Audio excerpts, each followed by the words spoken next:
Hello, good morning. This is Super Kaiju Nation, and right now I'm going to be talking about King Ghidorah 1968 and Destroy All Monsters. There's not really too much, just this film as well as Destroy All Monsters. So I'm going to talk about the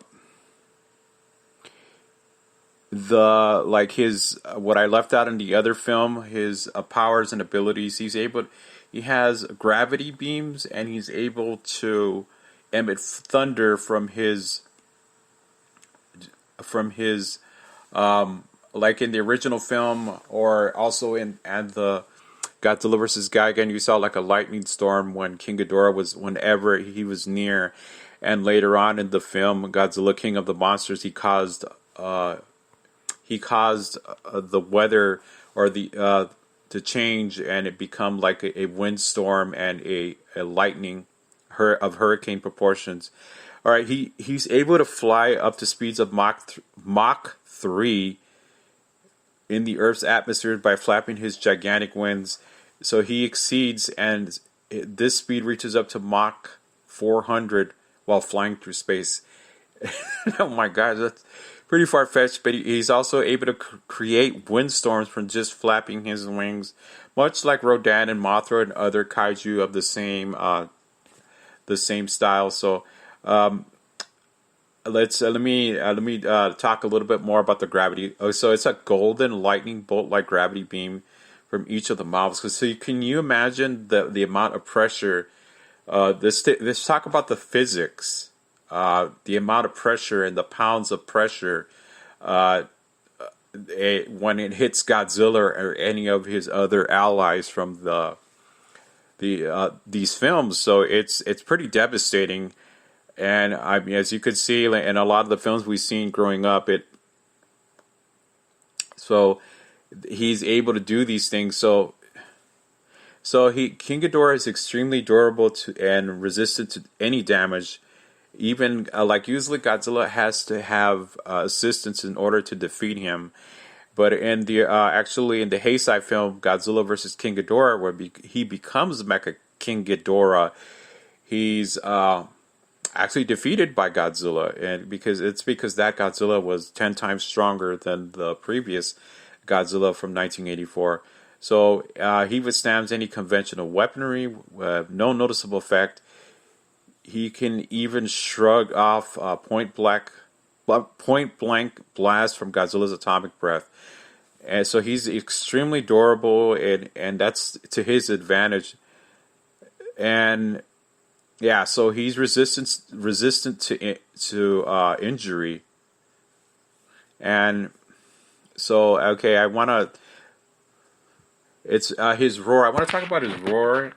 The roar of King Ghidorah 1968 and 1964 was, I love, it's so iconic. Like I don't know if you guys noticed watching Ultraman, they used that roar in some of the machines inside of the Earth Defense Forces headquarters, and you can hear the King Ghidorahs bellowing in their computers. So there's a lot of and also let's talk about like his last appearances. Okay, in Destroy All Monsters, he comes at the very end, and when he does come on, it's so awesome. I freaking love it. It is a really good. Even though he only comes on for like 7 minutes or 10 minutes maybe of screen time, and that is because he's being attacked by a Godzilla and his allies in that movie, and it's a very well. It's pretty well done in my opinion. As probably one of the best. Let's talk once again about his powers and abilities. Okay, he has superhuman strength. So if you guys have seen in the original film he was on, when Godzilla would try to grab hold of him, it was hard because he's extremely powerful. And he's obviously stronger than Godzilla, and he uses his heads as kind of like clubbing weapons, or kind of like weapons in order to throw off any enemies. He has superhuman speed, superhuman durability. His gravity beams in flight, creating powerful winds. So he's traveling throughout the universe, destroying planets and fighting other monsters to destroy his goals. He's heard to destroy anything he comes in contact, including his including his enemies, his arch enemy, which is Godzilla. So he's a cataclysmic dragon, and he, like, let's talk about what he does. Like the type of things that he enjoys doing, because what I love about Toho, they gave their monsters personality, and it really shows in a lot of the suitmation. So what he loves to do: mass murder, torture, planeticide, attempted genocide, vandalism, mutilation, terrorism, abuse, animal cruelty. That's King Ghidorah. And in this movie, he's killed by the effort of Godzilla, Gorosaurus, and Anguirus, as well as Mania, who does his smoke puff rings, and he's able to kill him off. And so he suffers a horrible death on that movie, because usually he would, in most movies, he would escape death. So I love the ending of the movie, even though you kind of knew already he was going to come back. All right, let's talk about a couple years later with Godzilla versus Gigan. He's kind of more like a bounty hunter, like explained in my previous podcast, that he's more of a bounty hunter. So on that particular film, he has a lot of screen time. I loved it, but they didn't give him that too much of a personality. The only thing is, there seems to be a little bit smoother movement with the heads on that film, and he's able to escape at the very end. And what he does is he's kind of, that film was more about the Nebula Space Hunter M aliens and Gigan. As soon as Gigan comes into the picture, it's really Gigan who does most of the fighting. And King Ghidorah is kind of like he's kind of like he's an antagonist, but he's also he orchestrates a lot of the destruction and the attack on Godzilla and Anguirus. And I want to talk about his battle with Anguirus. Anguirus needs Godzilla to help him, but there's a really great scene, a very iconic scene, where Anguirus actually jumps and slams into both him and Gigan, is able to knock both of them over, because a lot of people say Anguirus hasn't won a single fight in any of the movies he's been in, but I say he knocked both of them out clean out. So I think that I would say that was a win right there. And let's talk about his appearance on Zone Fighter. So on Zone Fighter, he was being controlled by the Gorgas, aliens on there, and he's sent to Earth to assist the Gorgas in their taking over the planet Earth. So he's a part of the Terror Beast. It's usually what they do is they shoot a monster capsule into any area that they want destroyed, and out of the capsule comes out the creature.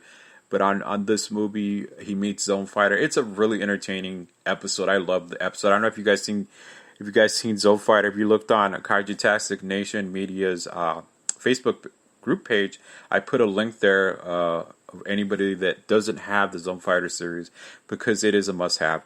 And another thing. Okay, so he is actually killed on the by Zone Fighter, or appears to be killed on that episode, and it's